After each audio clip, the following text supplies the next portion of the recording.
And welcome to another episode of the Area 210 podcast. I'm your host, Joe Garcia.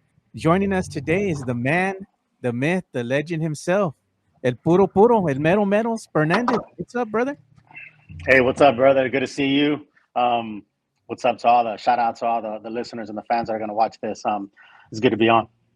Yeah, man, it's always good to have you on because we want to talk about the state of the San Antonio Spurs at this point in time, early on in the season, and a lot of these fans, they're wanting the Spurs to not have any losses on the season. They want them to have a perfect record. And let's be honest, man, at the end of the day, they've played the Mavericks, who went to the NBA Finals last season. They played the Rockets, which the Rockets are a pretty good team too. They're no slouches. Um, and they split the series with the Rockets. They won one, Mhm, they dropped mhm. one, but the second game that they lost was also a close game. Then they go and they play the Oklahoma City Thunder. For all intents and purposes, the Thunder, man, they're a contending team in the West. They have a lot more talent than the Spurs do right now. And the Spurs, they don't have as much experience as the Thunder team has. Thunder dispatched the Spurs pretty handedly, 105 to 93. Wemby didn't have his best game. Spurs fans attacking already. They smell blood in the water. Then what happened? When he makes everything great again, right? The Spurs, they won and they beat the winless Jazz by a score of 106 to 88.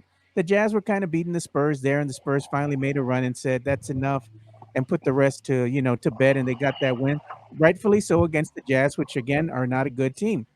So right now, the Spurs, as it stands, only have 2 wins on the season, but the fans always seem to want to focus on the negatives. So we're going to kind of talk about that. But more importantly, Rick, we're going to talk about an incident that happened to you. I want you to share with the fan base, and this is why you all been warned here. You gotta be careful when you're live tweeting at the games, man. Big Brother's Yeah. watching. So, Rick, what happened at the home opener last Saturday? So yeah, first of all, last Saturday, again, as folks may or may not know, right? I live in San Diego. I'm a season ticket member holder. My girl staff uses my tickets when I'm not there, or I give them away, or I do something like that. When I'm not around. Um, I do make it out to San Antonio as often as I can, and of course, for the home opener, I'm going to be there. This is Steph and I's third home opener together, and I'm going to be there. So it was amazing. First of all, the atmosphere was crazy. Again, against the Rockets, I-10 rival. Everybody was hyped. The game was pumping, everything was going. Obviously the cups are stacking, right? The drinks Yeah. are flowing. I saw some Spurs Twitter folks out there. Met up with a couple at the Rock and Brews on halftime. That's always the move. Hanging with the It was a Hamptons. good time. Yeah, Yeah. yeah, yeah. Meet the gente, man. It was a good time, man, and it's awesome. I bought this hat, right? Sick ass hat. And it's cool. It's cool to see Spurs Twitter, different fans, that haven't seen in a while. Home opener, man. Everyone's hyped. So again, as the game's going, this is a wild story, and I haven't shared it. I haven't been able to really share it, right? And I've been waiting for this platform. But so during the dust up between Wemby and Dylan Brooks and Chris Paul, right? You remember that, right? Yeah. In the home opener, right, where Wemby had the ball and Dylan Brooks is trying to grab it from him. There's a dust up and all that. I don't think nothing of it, right? I go to my phone just like I normally do. Go on Twitter, the X, as some people call it. I still call it Twitter, and I tweet. If you see me storming the court, mind your business, right? Like, just ha ha ha. Man, 10, 15 minutes later, I have NBA and Spurs security coming to my seat and saying, "Hey, sir, we need to talk to you. We need you to come with us." And I thought it was. I wasn't unruly or anything, but I had a good stack of cups, right? So I thought it was that somebody was complaining that I was drunk or something like that. That's what Right. I thought. I thought, oh man, they think I'm drunk or something like that. I don't know. Más pedo. So yeah. I'm not even know. I'm not sure what they're pulling me out of my seat for. Yes. So I get pulled up. I'm in 1-on-1. I just kind of go right up to where like the DJ Quake is, and then right outside the little curtains right there. Yep. And the gentleman's like, "Hey, sir, we just need to talk to you about something you posted on social media."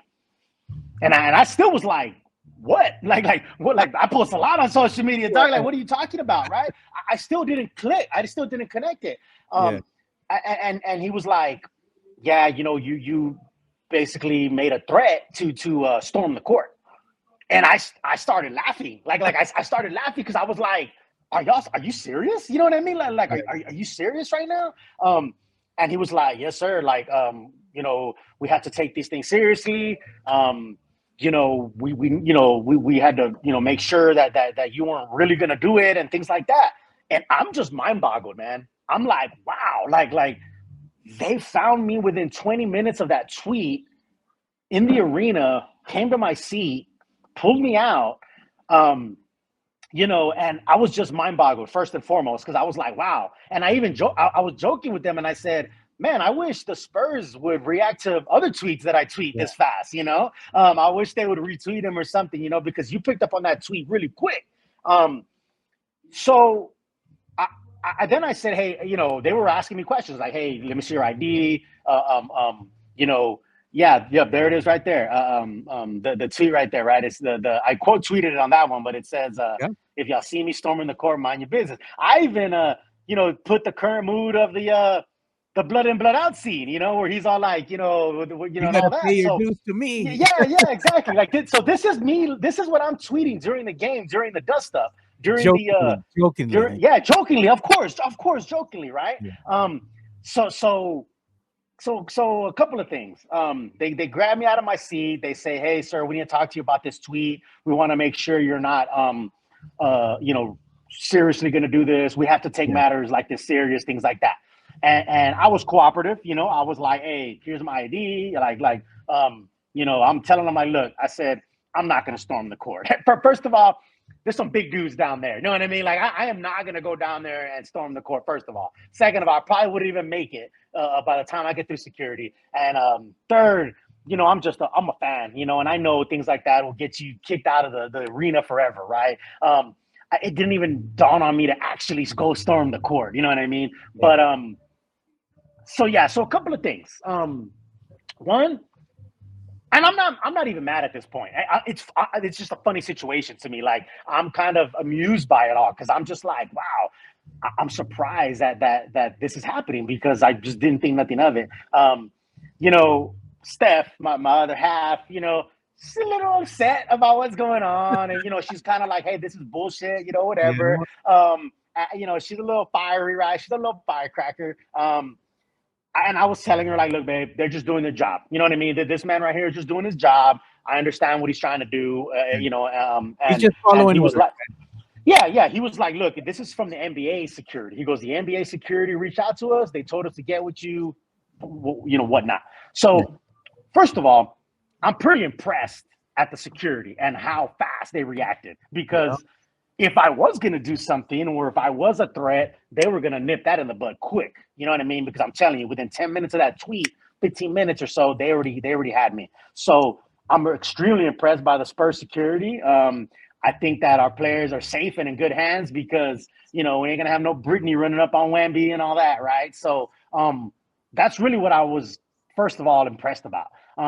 Second of all, I learned a valuable lesson, right? We all tweet stuff. We Yeah. all put things out there and say what we say, and a lot of times we talk nonsense or say something that's funny or whatever the case may be. Hey, Big Brother's watching, man. I Yeah. mean, Big Brother is watching, bro. I was just so surprised how that one tweet spurred, no pun intended, all this, like spurred them to come grab me, come figure it out. Again, I'm telling them, like, "Look, man, I'm a retired Marine. Like, I'm a lifelong fan. Like, I'm not going to cause trouble. I'm just, and I told them, I go, "You know what? I did tweet that. I'll delete it if you want me to." They're like, no, you don't need to do that. They're like, "We just needed to make sure that, it wasn't a serious threat." So they were like, "Look, you're good. We're going to like leave you with a warning. You're free to go back to your seat." And I was like, all right, bet, appreciate it. And this was like in the fourth quarter. Like it was really Yeah. towards the end of the game. So I was like, all right, bet. So I go to my seat, I sit down, I chill for a little bit more. I think I went and bought another 2 beers or something. Well, they came back. They came Yeah. back and were like, hey, we do need to remove you from the arena. Like we went back to the NBA and the NBA was like, nah, you need to remove them. Because the Spurs security was like, when you're a season ticket member, we usually give you a little bit of benefit of the doubt kind of thing. So basically, what I think happened was, the NBA security told the Spurs security, hey, go figure this out. They grabbed me. They saw that I was genuine. I wasn't causing a scene or I wasn't doing anything like that. They Yeah. told me I could go back to my seat.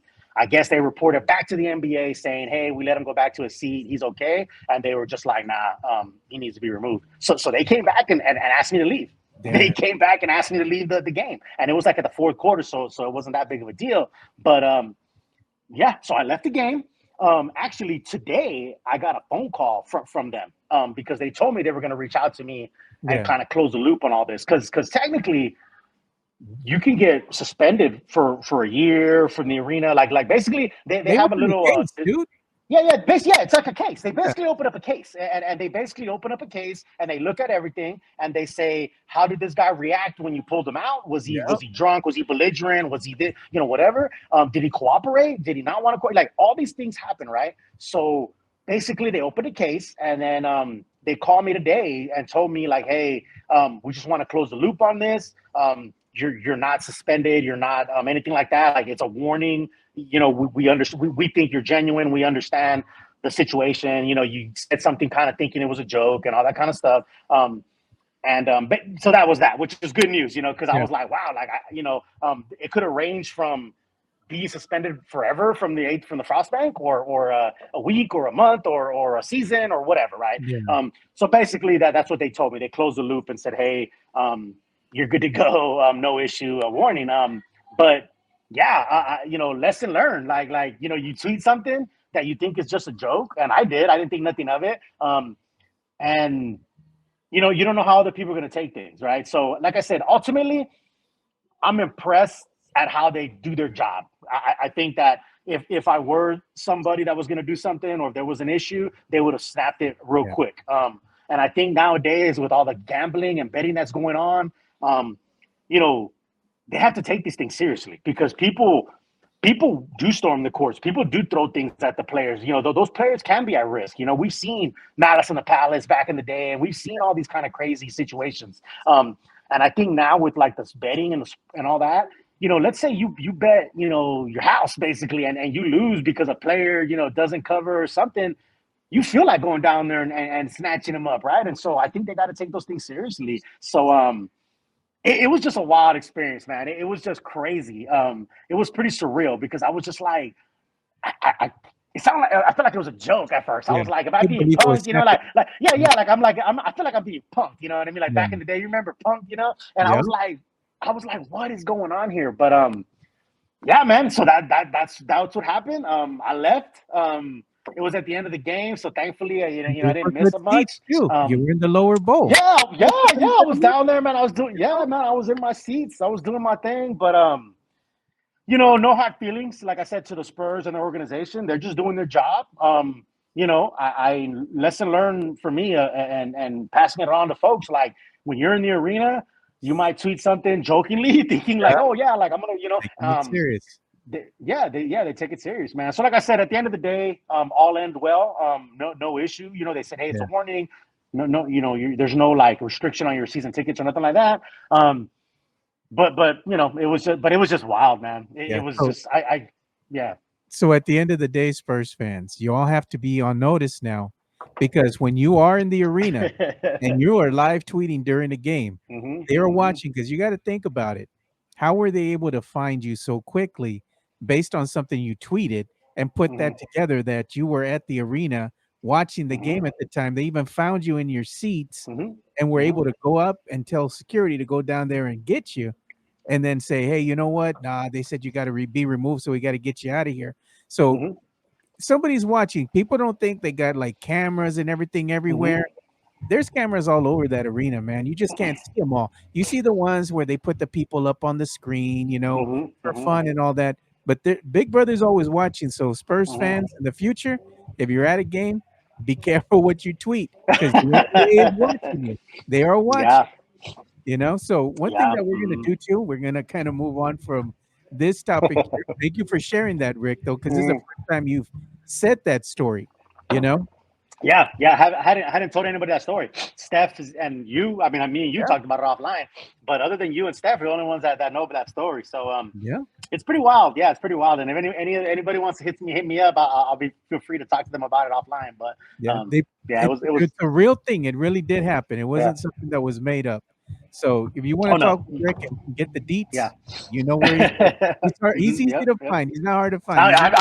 Apparently I'm pretty easy to find. Yeah. Apparently, right? So So what we're going to talk about here is we're going to also talk about the chatter that's been going on among Spurs fans. Again, man, it's like a broken record, dude. We're in a new season. You think Spurs fans would have more of an optimistic outlook on the team and, them getting better or playing better? Because Spurs fans are kind of finicky, man. They get so upset and so enamored with the winning that they're not allowing themselves to realize if you look down at the court, the team is actually starting to play better, even though it might not translate to a lot of wins like you all wanted in the beginning of the season.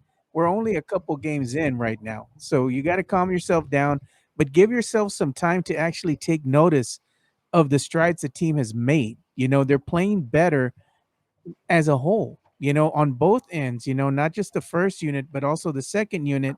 But again, the stat sheet might not tell you everything you want to know at the end of the game because it doesn't translate to a win. But don't lose the fact that this team is actually playing better than they were last season. Rick, let them know a little bit about how you feel about this because Spurs fans are a little weird right now. yeah, man. And I say this sometimes, man. A lot of fans, man, are like a fickle mistress, man. They love you when you're hitting, and when you ain't hitting, they don't love you no more. No. Um, you know, and it's Twitter is we all love Twitter, right? I love Twitter, man. And we all love it, and we love to hate it. Um, and it's an interesting place, right? Everybody gets to say their opinion. Yeah. Everybody basically gets to feel like they're on their own first take show, right? And they think that they're on their own ESPN show, and they want to like say what they say, and they think their opinion is golden, right? So I get all that. You don't know ball. I think that's the favorite one that I like. Yeah, You you don't don't know know. ball. Yeah, yeah. People like that. If you just disagree with somebody, you just say you don't know ball, and like Yeah. that's all. Um, I've been in we've been in this Twitter game for a long time, and I think I've been accused of being a homer, of being too positive. I've been accused of telling other fans how they're supposed to fan, and I don't really think I was doing that. Maybe I was. I don't know. Neither here nor there. At this point in my Twitter career, if you want to call it, I'm not going to sit here and argue with people and try to tell people change their opinions, right? I'm not going to sit here and I scroll through a bunch of stuff and I don't agree with it, but who am I to put my 2 cents in? Like if that's how you feel and that's what your opinion is, then so be it. You know what I mean? Like I'm not going to interject myself into somebody else's tweets and start telling them where they're wrong, where they should change their mind or whatever. That's me. That's just what I'm not going to do. I get it. Everybody could do whatever they want. Now, what I'm going to do is on my own page talk about how funny it is how people change from day to day. One day Wemby has 6 points. Well, maybe he's not that star that we thought he was, and maybe he's just a regular guy. And like we start hearing all these chatters, right? Yeah. Next time he has a 5 for 5, like it's Wendy's, and he has 25 points and all that, and now he's back. So it's just funny, like the flow of like how people are, right? Or people say something like, Jeremy Sohan is not going to improve. And then now that he's improving, they like don't want to say anything because now they're wrong, right? They have to say that they were wrong, which is kind of funny to me, right? Chris Paul's not going to make a difference. Chris Paul is, and then now he has a great game. Well, you don't want to say nothing because if you say anything, you're going back on what you said in the beginning of the season that you claimed for sure you knew he wasn't going to affect the team. So that's just a funny like interaction within Twitter and whatever's going on, right? But what's actually happening on the court, in my humble opinion, again, they are better than they were last year, in my opinion. You see the growth. You see, Jeremy Sohan. And again, I know everybody hated the point guard experiment. Everyone, I got all that.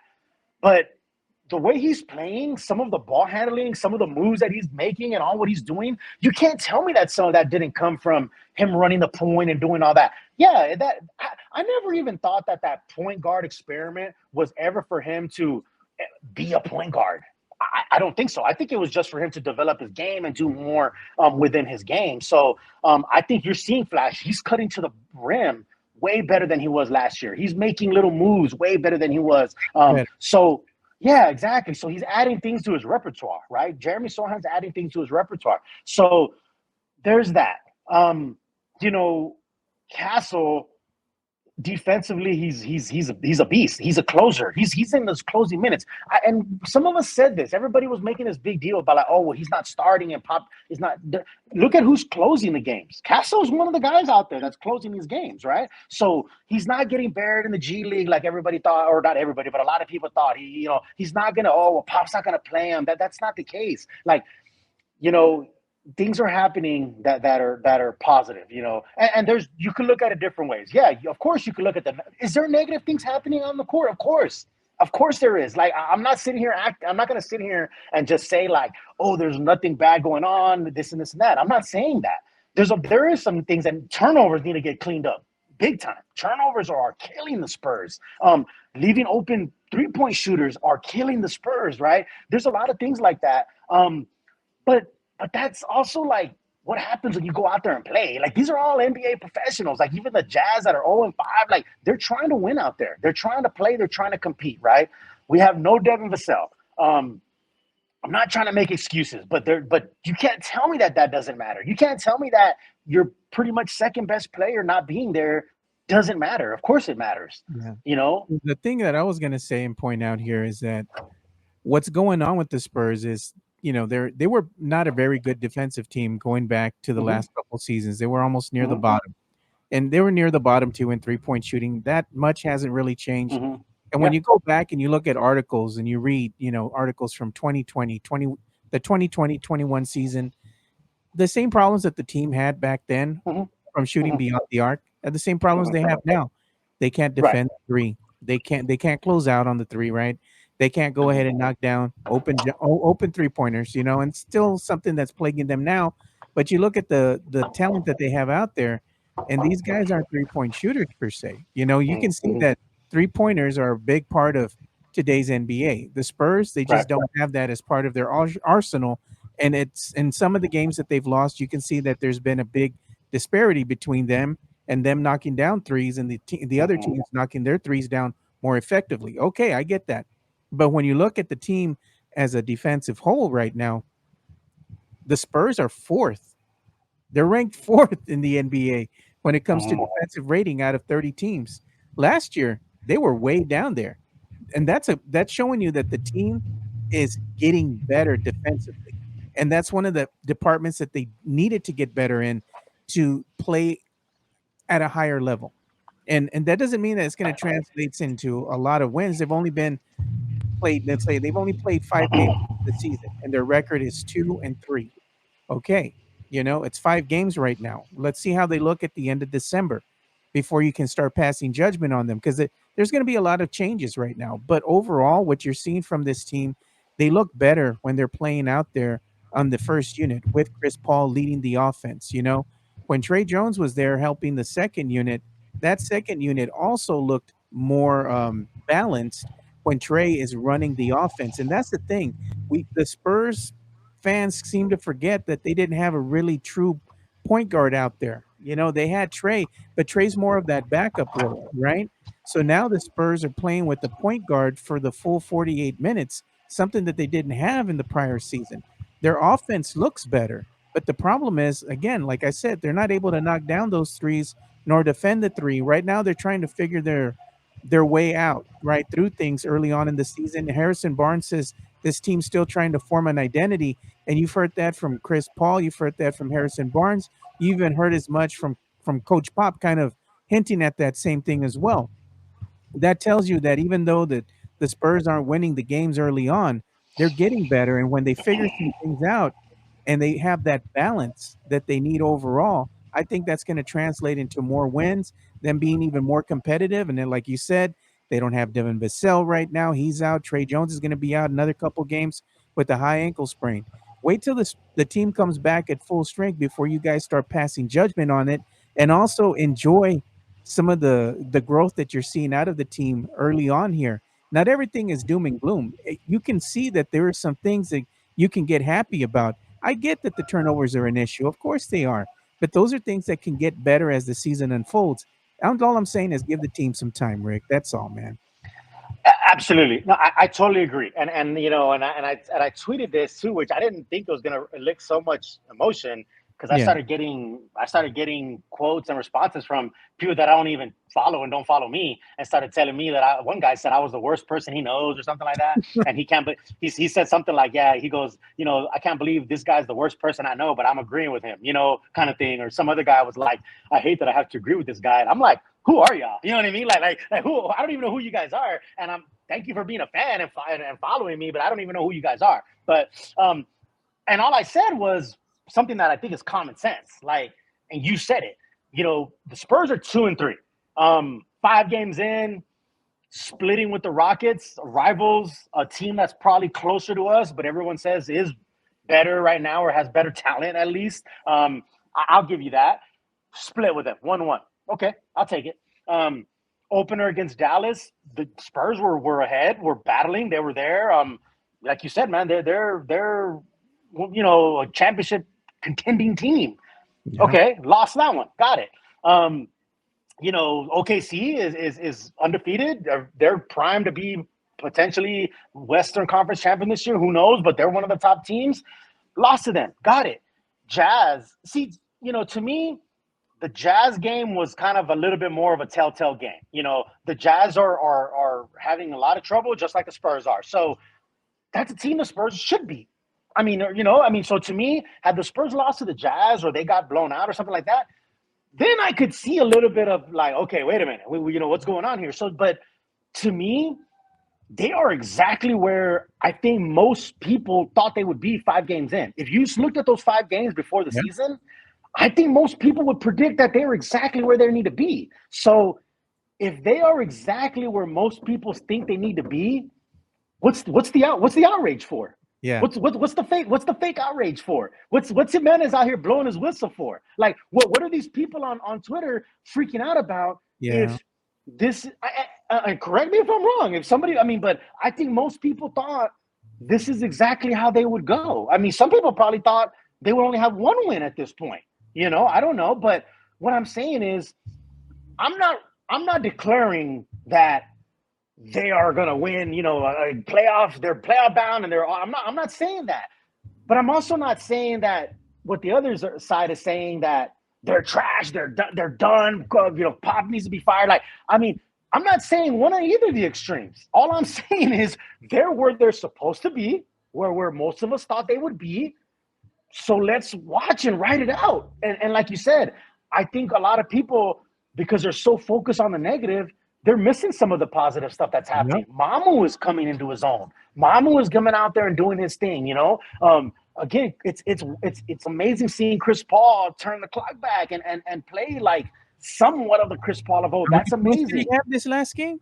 He had like 19 points or something this last game. Yeah, something like that. Yeah, he had, and Yeah. I think he had. I think I read somewhere that said he only had 2 games that had like 19 points all of last season with the Yep. Warriors, right? And this year he already had 1. So he seems reinvigorated. He's out there talking to the players. He's, you know, talking to Steph Castle before he checks in to making sure he tucks his shirt in. Like, I mean, he's Yeah. doing all these little things that I think are great nuances. Harrison Barnes, who was booed out of preseason, is hitting, and he's doing those veteran moves. And again, I'm not here to tell somebody how to watch and take How in to the game. fan. If you want to watch and just focus on everything that's negative, hey man, have at it. Like, that's you. That'd be a miserable way to watch a game for me. I'm just saying, like I can only speak for myself. I can't speak for anybody else. But to watch the game and the team that I love and sit there and nitpick, everything they're doing wrong and everything that's bad, You don't even and get to then just kind of gloss over the good stuff. I don't. Then what are we doing here? why are you a That's fan like at that that's point? yeah, yeah. That's like if I'm with my girl that I love and I cherish and I want to be with her forever, but all I'm talking about is all her flaws and all her negative and all this and all that. What am I doing? Like, what am I doing here? Like, You know what's I'm crazy to not. me, Rick?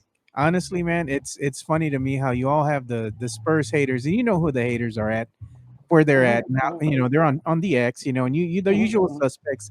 I Yeah, told you all this is look at this team. They're yeah, exactly what I yeah, said they were going to be. I'm like, they're not. They're actually where everybody thought they were going to be 5 games in the season right now. yeah. Right. They're on a trajectory where they can get better once they start having some of their key players come in, such as Yeah. Vassell, Trey Jones leading that second unit for the offense and whatnot. Castle being out there, he's a rookie, man. He still has to get used to playing at the Mhm, NBA level. I understand that he was saying the game was slowing down in preseason and all that. I totally get that, man. That's a good sign, something you want out of your rookie, right? But in the context of a real NBA game, where you're going up against that good talent that you might mhm, not have mhm. seen in Yeah. preseason. It's a different animal, and I think that's going to have Castle's going to have a couple games here where he's going to have to get acclimated. And let's see what this team looks like. Let's say 20 games in the season, almost Yeah. a quarter of the way there. Then we can start saying, all right, then maybe they're forming their identity. But I think it's too Mhm. close to too soon to go ahead and form these conclusions. And Spurs fans, just I mean, we're not saying to not say that the team has problems. They do, but give yourself some time to enjoy being a fan of the team because when they finally get to that promised land again, it means that much more. Yeah. Look, man, me and Rick have been around the block for a long time. Even when they had David Robinson, and the team made a miraculous turnaround, one of the best turnarounds in NBA history, there was still a lot of heartache, man, in the playoffs. Oh man, this is gonna be it. This is the year. This is the year they're gonna get through, and it was disappointment, man. You get to the second round, disappointment. Mhm. Oh, this is going to be the year they're going through, and it was not to be until they had another NBA Hall of Famer join David Robinson and Tim Duncan, and then after that, the team still had Tony, they had Manu, and they Mhm. had a great cast of characters around them. And there's levels to this thing, man. Right now, the Spurs are still in their infancy. I know they're like, well, they're not a young team anymore. They're still young, man, and they still have some chiseled vets out there. But it brings balance to the team, and right now they're in their infancy when it comes to leveling up, man. And when they get there, it's going to mean that much more to the fans and the city. And then you're going to see the return like we used to see in the Mecca when they were going out there and being talked about being contenders every year. You see the businesses rolling out the Spurs flags. You're seeing the Spurs flags on cars. I miss that, man. Seeing that Mhm. Mhm. it was a different vibe Mhm. in San Antonio. Yeah. People Yeah. were wearing the Spurs t-shirts, their jerseys, Fiesta, Spurs. I mean, it was a whole thing, man, a whole vibe going on here, and it was electric, dude. And I used to love that time of year. I want that to happen again. But again, Spurs fans, give yourself time to enjoy the team growing. Get to know these players and actually have fun with the team. I think you all get a little bitter at times where you've been spoiled for so many years of 20 years plus of greatness that you forget rebuilding takes a little bit of time, man. That's what we're saying at the end of the day. Give yourself some time to enjoy it. Speaking of enjoying the game, we're going to go ahead and transition here to one of the last topics that we're going to talk about, and that is the Spurs rolling out a new subscription that I saw on Insta today.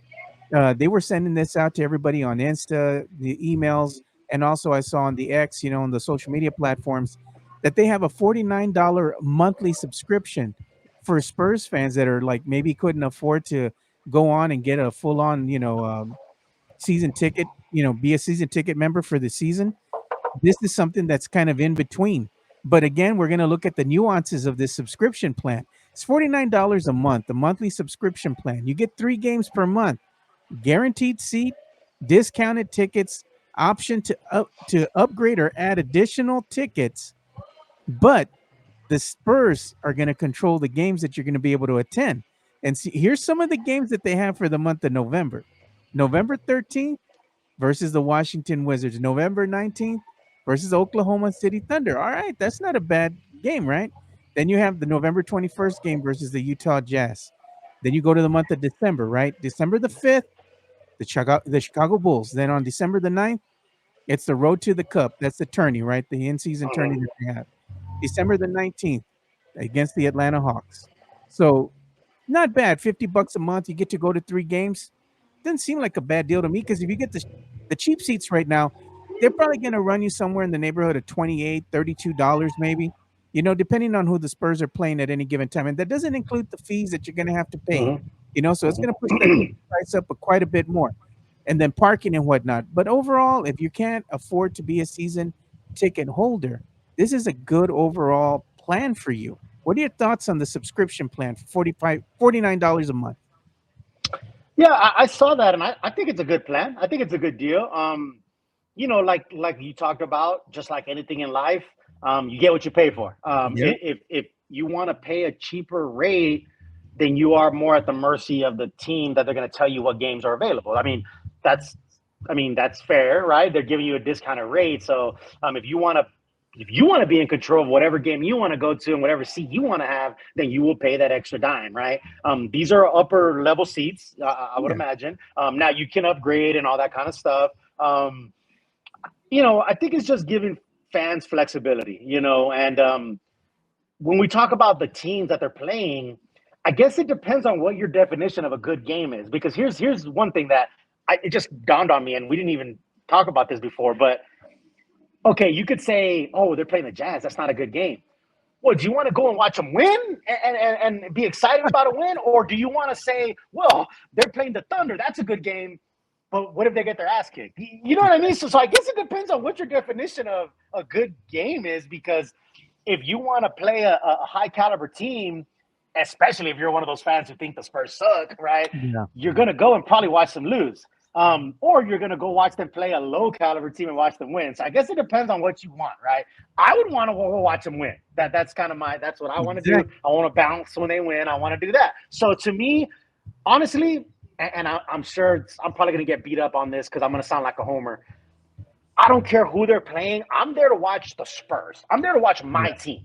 So I want to see my team play. So I don't care if it's the Jazz. I don't care if it's the Hornets. I don't care if it's the Mexico team or something. I want to go see my team. So I would be excited if I couldn't afford season tickets for something like this. Because here's the thing. San Antonio is a working class city, man. You know what I'm saying? There's a lot of hardworking men and women who all they're trying to do is work hard, send their kids to college, pay bills, and have and drink a little bit on a weekend, bro. Like that's all. We ain't LA, we ain't New York, and that's fine. There's nothing wrong with that, So there's a lot of folks who, and I tell Steph this sometimes. We talk about this, like we take things for granted. Like a lot of people have never been to a Spurs game. And I'm not saying that disrespectfully. There's a lot of fans who have never physically been to a game because it's expensive. It is. It's not only the ticket, it's the parking, it's the drinking, it's the eating. It's, oh, I want to buy merch. You take your kids there. Oh, I want a popcorn. I want to, it's expensive, okay? It's not cheap to go night. to those games. 150, Exactly. And, your average person that's working hard, trying to put food on the table, trying to, make ends meet and trying to figure things out. Exactly. So I understand that, and I've been blessed to where even last year I've given my season tickets away to somebody who said they'd never been to a game. He said he never took his son to a game. So he was able to take his son to a game. So I thought that was cool. I gave away my seat. So I think this is a good thing. A lot of people talk about, the Spurs don't do things for the fans, or they don't, because I know there's about that, the cable. I know there's other teams that do free, to watch the games, and there's all these things that are going on. I think the Spurs do a lot of things for the fans. Maybe people don't hear about them. There's a lot of they do the stuff at the Rock, and it's free, and you can go interact with the Coyote. It depends on what you want. But to me, I think it's a good deal because it would be cheap. Those 3 games are going to be cheaper in that package, and if you just outright bought all 3 of those games separate. I mean, at the end of the day, if you bought those 3 tickets separately with fees and all that kind of stuff, it would be more than what you're going to break it up in the monthly subscription, right? So I don't think it's a bad deal. And as far as I'll be honest, Joe, I used to think being a season ticket holder was like a daunting task, like something that I would never be able to achieve as just a regular working person, a regular working man, because I was like, man, season tickets, that's wow, you got to be rich to have that, right? and now the team does make it affordable, right? There's payment plans. Like it's not like you just drop 10 grand or however 5 grand or whatever right then and there. You pay them over 12 months. It's not an interest thing. It's not like an interest. It's not like a credit card. Like you literally pay the exact It's payment almost like every layaway, month. bro. Yeah, exactly. It's like so it's not like an interest thing. It's not like a credit card or whatever. So I think there's a misconception too about season ticket holders that you got to have a lot of money or whatever. You really don't. And there, and I think there's a system to it where like I started off in the very nosebleed seats, right, way up in the 200s or whatever, right. My first season tickets were up there, which is, hey man, it's fun up there, bro. Let me tell you something, bro. There's so much fun up there. There's so much raza up there. I used to joke with people, say The real people, I've been way down there, and it's like a golf clap. It's like, it's like people don't. They're not even wearing the shirts. They're not even wearing the jerseys. They're just all dressed up. They're socialites, And then you go up to the nosebleeds, and the razas up there. Man, my sons we've been to games where you could touch the wall. You could touch the wall up there, bro. I've been there, dog. Don't get it twisted. I've been in those seats, right? And and I had a blast, bro. Yeah, and I had a blast up there, right? This is what I think someone should do who's wants to be a Spurs season ticket holder, but maybe doesn't have a lot of money. Start off with upper seats. It might be, I don't know, $100 a month, or depending on what it is. 2 seats, depending on how many seats you want. Start up there, and then once you get your foot in the door, it's easier to renew and it's cheaper to renew. Your ticket prices are locked in to kind of go down, and that's what I did. I started up there. The next season, I went down to the 100s, right, and so on and so forth. And my goal is to have floor, courtside season ticket seats. That's my goal. I'm not there yet. I'm not close to that, but I will be. And that's what I'm trying to do, right? So eventually, I'm going to work my way there. But I think that's what somebody can do. People get raises every year, whatever the case may be. You add an X. You chip away at it. But the $49 price tag is not bad. It's not. That's a $50 is a dinner out or something, with you and your girl or whatever. So it's a month, and I think it's what it boils down to is $49 for 3 tickets, and that's just for 1 ticket. So if you want 2 tickets, the real price is going to be $100. So it could be 100. Yeah. Full disclosure here, like when I became a season ticket holder, right, and I first started, I was in the upper bowl as well. Trying to test the waters and seeing what is this really like, and it has some good benefits. You don't got to go wait in line with everybody else. You can get in through the VIP entrance, where you have your own little entrance for season ticket holders and whatnot. You get to get in there before everybody else. So if you want to get good seats or whatever, you can, or just walk around, just kind of like see what's happening, go to the fan shop before everybody else gets there, and kind of shop and stuff. Because when everybody gets in there, man, they just flood the fan shop. Man, and it's a madhouse. It's a madhouse, yeah. You also get a discount at the fan shop. You get a discount on some other things that they have there as well. So it's not bad, and again, like when I started, I think I was paying like somewhere in the neighborhood of 300 or 350 a month, for 2 tickets. And the tickets that we're getting, and when I was seeing what they were worth and what they were selling for on any given game, they're probably going for about maybe 150 at times, sometimes higher, depending on who the Spurs were playing. And these weren't bad seats, even though they were up there. You were way in the front, though. So it's a different. You're in a different area. And where I was at, I was near the La Gloria area, where they. That's perfect. That's a perfect spot, bro.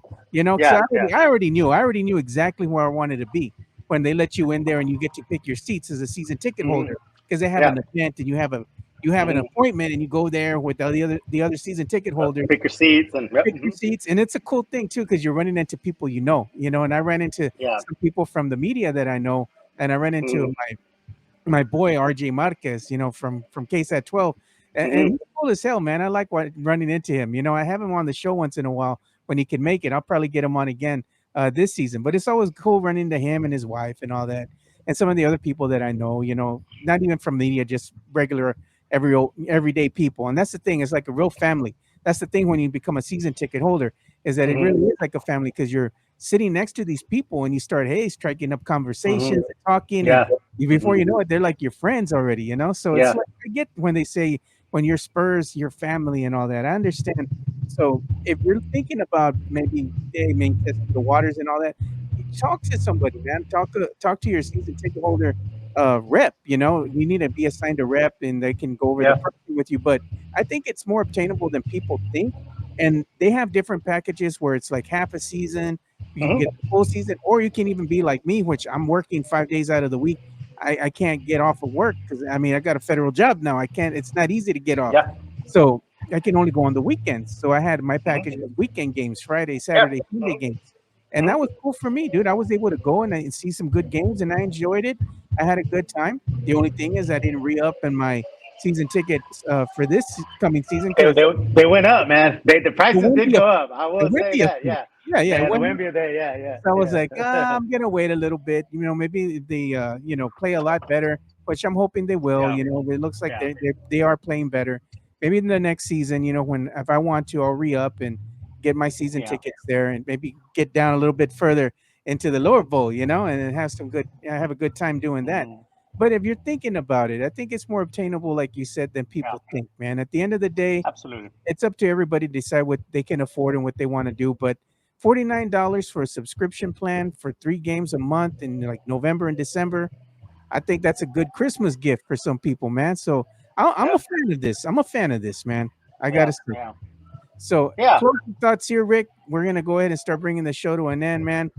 Spurs still got a couple games left here on the season, but Wemby, he did have another 5-by-5 scoring game where he had 27 points along with 9 rebounds, 7 assists, 5 steals, 5 blocks, and it helped the Spurs get the win over the Jazz. I know some Spurs fans had been questioning the play of one Victor Wembanyama as of late. Came out to say that he was sick, kind of battling something a little bit.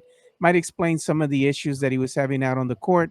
But, there's still only 5 games into the season. Let's see what Victor looks like around the end of November, December, and as Spurs fans, you got to remember one thing too. If you want him to be an all-star, make sure you go and vote. You got to come out in Yeah. mass and vote for him to get into the NBA Mm. All-Star game. But closing thoughts here on the team and on Victor Wembanyama here, man. What are your thoughts? Yeah, and I will say this, and I want to say it was Zach Lowe from national media. He did Yeah, make a good point that teams are playing him different. Teams are they figuring are. him out, and which that's what's going to happen, man. The enemy has a say. I always say this to people, like the enemy has a say. So what they're doing is they're putting wings on him, right, and stuff like that, and they're putting their center on Jeremy, so that way their center isn't pulled out, because Wemby is playing a lot on the perimeter right now, which that's a smart move. If I'm an opposing team, I mean, because here's the thing, you could guard a Wemby even if you're 6'7", whatever, on the perimeter, and he's either going to make the shot or he's going to miss it. You know what I mean? So at the end of the day, you didn't pull your 7-foot center all the way out to the perimeter and then dump down low and somebody's going to hit an easy shot. So that's what teams are looking to do. Because if you watch the game, like Dylan Brooks was on him a lot. You know what I mean? Like Mm. a lot of the smaller guys were on him, but they were keeping him outside the paint. So if he's going to keep playing the perimeter, that's what they're going to do. So I think you're going to see him mix it up. You're going to see him come into the paint. You're going to see him out there. Ultimately, I think we know that he wants to be more of a Durant than than a Right, Tim Duncan. yeah. But there is times where you're saying to yourself, man, hey, Matt's in the house, like just get in the paint and dominate, bro. Like you can't. You're 7'4". Let's do this, right? So the teams are going to start playing him a little, harder. They're studying him. They've seen him for a year. They're doubling him, tripling him. So nights are going to happen like that where he was going to get beat up a little bit. And then he has a night like he had the other night, the 5 for 5. So I'm not. I'm damn sure not concerned about Wemby. I mean, I know the dude's going to do his thing. I think he was under the weather. Something looked off about him. He Yeah. looked kind of gassed a little bit, maybe. I mean, it's tough, man. And I'm not trying to make excuses for him. I'm just trying to be logical. You go through a long rookie season. You go through this media blitz campaign of And of the of, Olympics. of the I haven't even got to and then the Olympics. The Louis Vuitton, the Nike. Like we don't even see all the behind the scenes stuff that he has to do. The commercials, the this and that, and the tours. Like there's so much things going on, and then you go to the Olympics, and then you come right into a season. Like, of course, that's tough for anybody to deal with. But he's going to be fine. I'm not. I don't have any concerns Yeah. about that. And then again, as far as the rest of the team, I mean, again, at the end of the day, yeah, shooters got to hit. You know, Champagne and all those guys got to hit. Um, you know, Harrison Barnes got to hit. Like the 3-point shooters got to hit, and you know, they got to defend better. So Yeah. all in all, man, I mean, I think they're where they need to be. But yeah.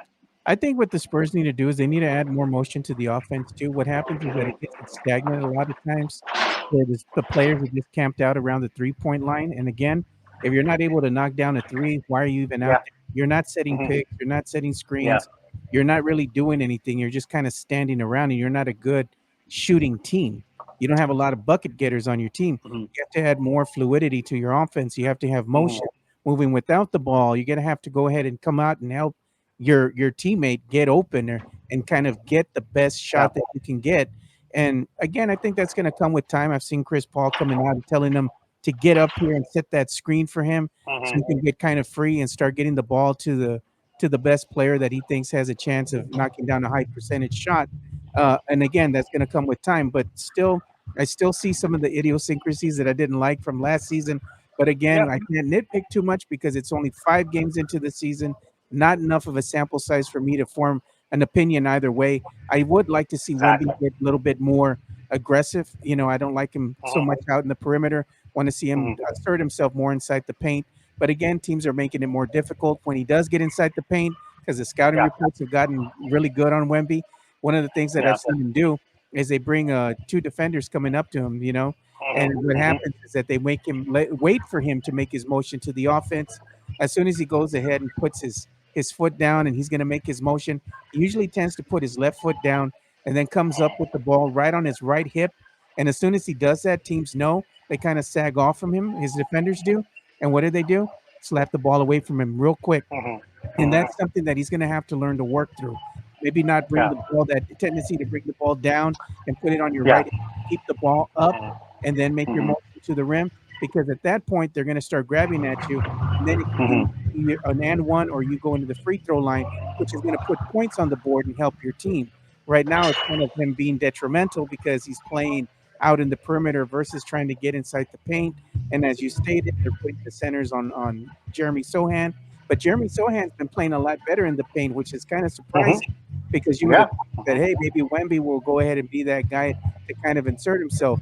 But everything happens, I think, for a reason right now. I think Coach Mhm. Pop is kind of testing the waters to see that how the teams are scheming against them, how they're playing against them, so he can form a better offensive plan out there that'll benefit these players moving forward. So 5 games into the season, man, you can't really form opinions and ask for Coach Pop to be fired early on. So we're going to be patient here. But Rick, as we bring the show to a close here, where can they follow you on the X?